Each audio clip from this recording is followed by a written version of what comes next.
அம்மா உணவகங்களில் இலவச உணவு வழங்க முதல்வர் ஸ்டாலின் உத்தரவு பிறப்பித்திருக்கிறார். சென்னையில் இன்று முழுவதும் அம்மா உணவகங்களில் இலவசமாக உணவு வழங்க முதல்வர் ஸ்டாலின் உத்தரவு பிறப்பித்திருக்கிறார். இது தொடர்பான விரிவான விவரங்களை செய்தியாளர் பாஸ்கர் வழங்க கேட்கலாம். பாஸ்கர், வணக்கம். முதல்வரின் இந்த உத்தரவு தொடர்பான விவரங்களை பதிவு பண்ணலாம். பாஸ்கர், பொதுமக்கள் மிக அத்தியாவசிய சேவைகள் தவிர வேற காரணங்களுக்காக வீட்டை விட்டு வெளியே வருவதை தவிர்க்க வேண்டும். கடற்கரை பகுதிகளுக்கு புயலை வேடிக்கை பார்க்க எக்காரணத்தை கொண்டும் செல்லக்கூடாது என்பது தமிழக அரசினுடைய உத்தரவாக இருக்கிறது.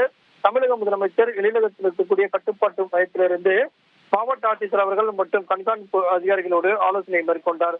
அதன் அடிப்படையில் பல்வேறு முன்னெச்சரிக்கை நடவடிக்கைகள் தொடர் நடவடிக்கைகளாக எடுக்கப்பட்டிருக்கிறதாகவும் நிவாரண முகாம்களில் தங்க வைக்கப்பட்டிருக்கூடிய மக்களிடம் கேட்டறிந்தார். அங்கு என்ன மாதிரியான நடவடிக்கைகள் மேற்கொள்ளப்பட்டு வருவதாகவும், அதே நேரத்தில் மழையின் காரணமாகவும் புயலின் காரணமாகவும் சென்னையில் இருக்கக்கூடிய அம்மா உணவகத்தில் இன்று முழுவதும் மக்களுக்கு உணவு இலவசமாக வழங்க தமிழக முதலமைச்சர் பிறப்பித்திருக்கிறார்.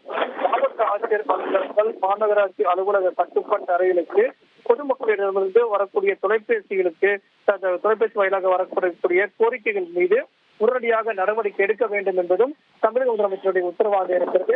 மழையினுடைய தாக்கமும் புயலினுடைய வேகமும் அதிகரித்த வண்ணம் இருப்பதனை கருத்தில் கொண்டு பல்வேறு உத்தரவுகள் என்பது தொடர் உத்தரவுகளாக தற்போது பிறப்பிக்கப்பட்டு வருகிறது.